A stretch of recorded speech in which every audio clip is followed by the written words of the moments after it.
Welcome સંપૂર્ણ ગુજરાત. સંપૂર્ણ ગુજરાતમાં આપનું સ્વાગત છે.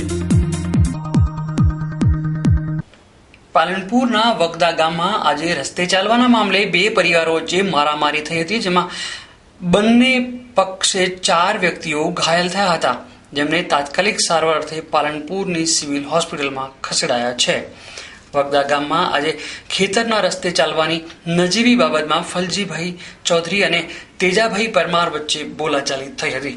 જોકે આ તકરાર મારામારી સુધી પહોંચતા બંને જૂથો લાકડી ધોકા લઈ સામે આવી ગયા હતા, જેમાં ફલજીભાઈ ચૌધરી, દીવાબેન પટેલ અને પરમાર પરિવારના સભ્યો પણ ગંભીર રીતે ઘાયલ થયા હતા.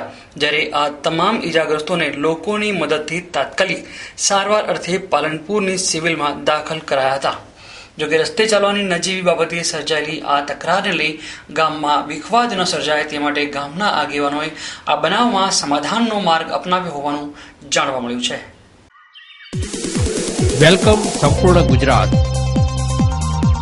સંપૂર્ણ ગુજરાતમાં આપનું સ્વાગત છે.